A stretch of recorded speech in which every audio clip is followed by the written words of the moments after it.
तो रास्ते में थोड़ा बहुत चर्चा इस स्थान की हो रही थी, तब मैंने इनको एक भाव बताया। मैंने कहा देखो, जैसे आप विष्णु प्रयाग पार करोगे ना, जोशीमठ से नीचे विष्णु प्रयाग आता है, विष्णु प्रयाग के बाद जैसी चढ़ाई शुरू होती है आप देखना अलग होती है। वो वातावरण बदल जाता है, स्थान बदल जाता है, सौंदर्य बदल जाता है, एक अलग सा सन्नाटा चारों तरफ।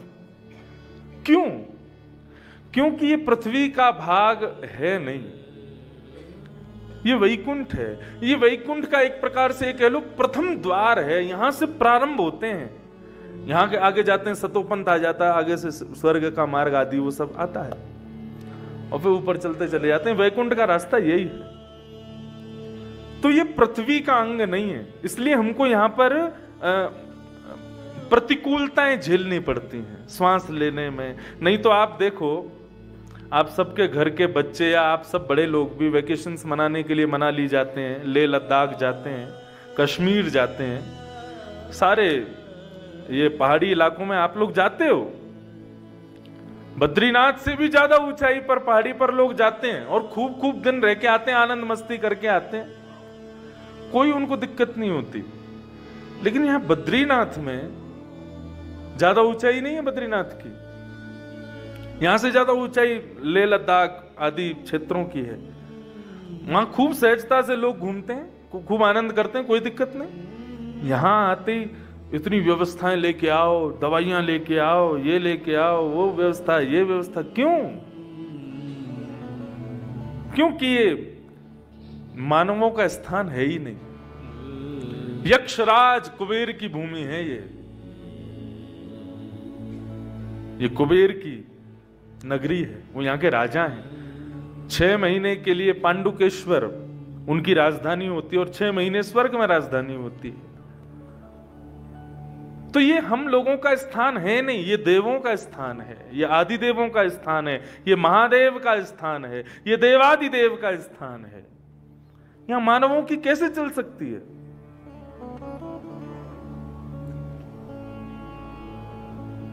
तो प्रश्न है कि नारायण को तपस्या की आवश्यकता क्यों है, वो तप में क्यों बैठे हैं? तो भाव उठा कि कर्म की पत्नी का नाम है तपस्या, और कर्म तपस्या से जो जन्म लेता है उसका नाम है फल। हमारे पास कर्म है, हमारे पास फल है, लेकिन बिना तपस्या के हमको फल कैसे मिल जाता है? हम कर्म करते हैं, कर्मण्येवाधिकारस्ते मां फलेषु कदाचन, भगवान कहते हैं कर्म पर तेरा अधिकार है, फल देने का अधिकार मेरा है। क्यों? आप फल क्यों दोगे? आप भगवान चाहते तो गीता में ये कहते कर्म पर तेरा अधिकार है, तपस्या पर तेरा अधिकार है, फिर इन दोनों के संयोजन से फल तुझे मिल जाएगा। क्योंकि सतयुग, त्रेता, द्वापर, इन तीनों युगों में यही क्रम था। राक्षसों को भी यदि कोई फल चाहिए तो राक्षसों को भी तपस्या करनी पड़ती थी। क्या रावण ने नहीं की? क्या कंस ने नहीं की? किसने नहीं की? सबने की। हिरण्यकश्यप ने नहीं की? सबने की है। तो फिर इस कलिकाल में तपस्या कहां चली गई? तो बंधुओं, ये जो बद्रीनाथ है, पहले केदारनाथ भगवान यहीं विराजते थे, इसी के बद्रीनाथ में। क्योंकि चारों धामों में सबसे ज्यादा व्यवस्थित यदि कोई है तो वो बद्रीनाथ है। यहां पर व्यवस्थाएं 4 धामों से ठीक हैं, फिर भी केदारनाथ से भी अच्छी है, यमुनोत्री से भी अच्छी है। यहाँ पे गाड़ियां भी आ जाती हैं हम लोगों के अनुसार, और बाकी भी यहाँ पे ठीक है व्यवस्था, क्योंकि समतल है पूरा एरिया। तो यहां केदारनाथ भगवान विराजते थे। एक दिन शंख चक्र गदा पद्मधारी नारायण पधारे। 6 महीने जब हम लोग नहीं आते तब देवताओं की ये भ्रमण स्थली होती है, देवता यहां आते हैं भ्रमण करने के लिए। तो नारायण एक दिन पधारे और आकर के आदिदेव महादेव से कहने लगे, महादेव। महादेव ने जैसी दर्शन किया, प्रणाम किया, जय हो भगवान, मेरी भूमि में आप कैसे पधारे? 3 क्षेत्र है ना, विष्णुलोक, ब्रह्मलोक और शिवलोक। ये जो हिमालय खंड है ना पूरा, ये शिवलोक माना जाता है, शिव जी का स्थान है। इससे ऊपर जाते हैं तो ब्रह्मलोक, और सबसे ऊपर विष्णुलोक। तो शिवलोक है, यहां पर नारायण पधारे। तो महादेव ने प्रार्थना की, भगवान आपका आगमन मेरी नगरी में कैसे? भगवान बोले नहीं, ऐसे ही घूमने आए थे, देखने आए थे यहाँ का सौंदर्य। बोले आओ प्रभु मैं घुमाऊं। बोले नहीं, घूम तो हम सब लिए, अब एक इच्छा है। क्या? थोड़ा सा स्थान यदि आप हमको यहां पर दे दो कहीं, तो वहां बैठ करके हम थोड़ा तप करना चाहते हैं।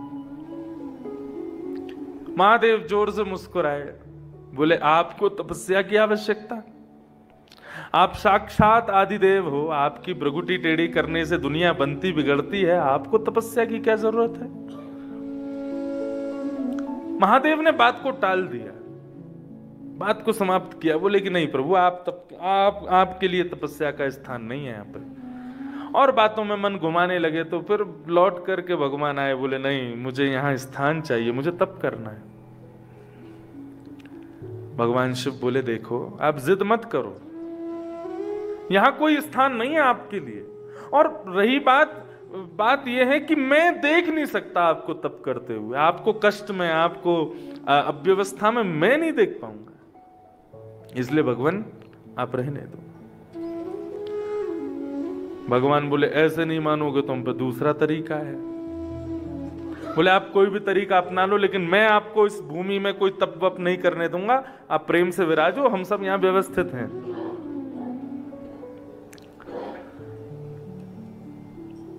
महादेव अपना चले गए, ठाकुर जी भी अपने चले गए। भगवान बोले दूसरे तरीके से आएंगे। तो इसी तप्त कुंड में शिव पार्वती दोनों स्नान करने के लिए जब गए, तो नन्हा सा बालक और वहीं तप्त कुंड के कोने में बैठ करके रुदन कर रहा था। जैसे ही पार्वती जी ने देखा तो भगवान से कहा, हे महादेव देखो ना, किसी का छोटा बालक यहां रुदन कर रहा है, लगता है कोई देवता अपना बालक छोड़ गया। शंकर जी बोले कोई देवता का बालक नहीं, मुझे तो ये कोई मायावी बालक लगता है। बोले नहीं नहीं प्रभु, आप कैसे निर्दयी हो सकते हो, इतनी ठंडी हवा चल रही है, ऐसा मौसम है, कोई बालक बेचारा रो रहा है, इसको माँ की आवश्यकता है, कोई देवता छोड़ गया, मैं ले लेती हूँ ना। शंकर जी बोले देवी पीछे हट जाओ, मुझे इस पर विश्वास नहीं हो रहा है, पता नहीं क्यों, मुझे ऐसा लग रहा है कि कोई मायावी बालक है। पार्वती जी बोली आप तो ऐसी बोलते हो। गई, जाकर के बालक को उठाया, हृदय से लगाया, लेकर के अपने स्थान पर आई और स्थान पर उस बालक को लिटा करके, और बालक का रोना बंद नहीं हो रहा था, तो कुछ बेर वहां थे, बदरी फल, बेर को कहते हैं बदरी। वो बदरी फल गेंद जैसे दिखते हैं, तो उस बालक को दिखा करके पार्वती जी थोड़ा आनंद करने, लो खेलो। वो बालक उन बदरी फलों को देख के शांत हो गया और अपने मुख में लेकर के उससे खेलने लगा। पार्वती जी बोली हाँ अब व्यवस्थित है, अब ठीक है, चलो हम जल्दी स्नान करके आते हैं, फिर देखेंगे इसका क्या करना है, कहां से आया, कौन क्या, वो सब देखेंगे व्यवस्था। स्नान करने के लिए महादेव और पार्वती दोनों गए। स्नान करके जैसे ही लौटे तो मुख्य द्वार मंदिर का बंद, भीतर से लॉक। जैसे ही दोनों ने धक्का दिया तो खुले ही नहीं। पार्वती जी बोली ये क्या हुआ? महादेव कह रहे मैं कह रहा था मायावी बालक है, उसी ने कुछ भीतर से कर दिया है।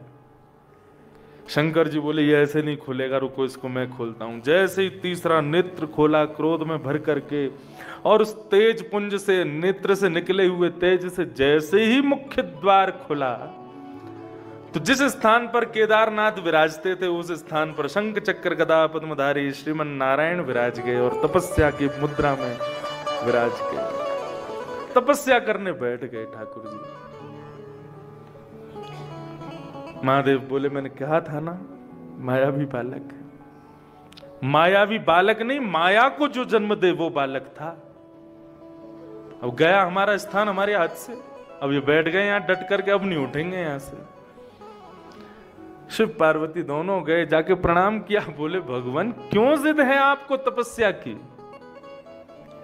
तब भगवान कहते हैं, बोले सतयुग में चलेगा, त्रेता में चलेगा, द्वापर में चलेगा तपस्या का जोर, लेकिन कलयुग में नहीं चलेगा।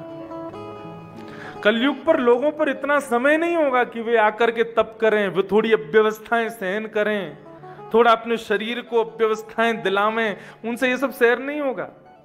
वो अपनी आवश्यकताओं के देखते हुए आविष्कार करते रहेंगे, नई नई चीजें बना बना के अपने शरीर को सुख देते रहेंगे, तप नहीं करेंगे। तो बोले कलयुग में सृष्टि कैसे चलेगी? व्यक्ति कर्म करेगा, तप नहीं करेगा तो फल कैसे मिलेगा उसको? शंकर जी बोले तो फिर आपने क्या विचार किया? बोले हमने ये विचार किया कि कलिकाल में जितने भी मानव इस पृथ्वी पर, धरती पर जन्म लेंगे, उन सब के लिए हम बैठ करके यहां तपस्या करेंगे। करे उसको तप ना करना पड़े, इसलिए मैं उसके नाम से यहां तपस्या करूंगा। आप जितने यहां आ रहे हो ना, और आ करके यहाँ पर बद्रीनाथ भगवान के यहाँ आगे, अरे बद्रीनाथ भगवान कहाँ आगे बैठे हो, अरे क्या व्यवस्था, क्या, अरे सब छोड़ो, जाकर के ठाकुर जी के सामने धन्यवाद कहो कि हे प्रभु, आज हम सुख से जी रहे हैं, हम प्रेम से, बाल बच्चे जीवन में जो चाहते हैं वो प्राप्त कर रहे हैं। हम कर्म का अहंकार करते हैं कि हमने कर्म किया, लेकिन उस कर्म को गति देने वाली तपस्या आप हमारे लिए कर रहे हो भगवान। 2 आंसू बहा देना, प्रणाम करना, धन्यवाद कहना। हम ऐसे ऋण पर, हम ऐसे ऋण के ऋणी हैं बद्रीनाथ भगवान के, जिससे हम कभी उऋण नहीं हो सकते। इसलिए मैंने तो संकल्प लिया, कोई यजमान मिले ना मिले, कोई आयोजक मिले, इस कथा का कोई आयोजक नहीं है, मैं स्वयं आयोजक हूं। आप सब लोग जो यहां पधारे हैं, सब अपनी व्यवस्थाओं का शुल्क देकर के आए हैं, लेकिन इस कथा की पूरी जिम्मेवारी मेरी, मैं ही यजमान हूं यहाँ का। और केवल इस संकल्प से यहाँ कथा करने आता हूं, ताकि मैं अपनी कथा के, अपने जीवन के 365 दिन की कथाओं के 7 दिन बद्रीनाथ भगवान को कथा सुना करके, मुझे ऋण से उऋण नहीं होना। मुझे ऐसा नहीं है कि ठाकुर जी का जो ऋण मेरे पर चढ़ा है तपस्या का, मैं उससे उऋण हो जाऊं, नहीं। मेरे नाथ मेरे लिए तपस्या कर रहे हैं, मैं अपनी कथा सुना के 7 दिन का ही सही, चंद घंटों का ही सही, उनको थोड़ा सुख दे दूं। कथा सुन के उनकी थोड़ी तपस्या में, जो सुबह सुबह अभिषेक करने जाना, जैसे ही बद्रीनाथ भगवान पर जल डाला जाता है, मानो जैसे कितना धुआं प्रकट होता है ठाकुर जी के श्रीअंग से, ऐसा तपता शरीर है ठाकुर जी का। घी का लेपन, चंदन का लेपन सब पिघल जाता है, ऐसा अंग है श्री बद्रीनाथ भगवान का। तो इस कथा के माध्यम से केवल इतना भाव है, बद्रीनाथ भगवान, मेरी इस टूटी फूटी वाणी से कुछ क्षण का ही सही आपको थोड़ा सुख मिल जाए, आपको थोड़ा आराम मिल जाए, आपको थोड़ा आनंद मिल जाए, हम इसलिए पधारे।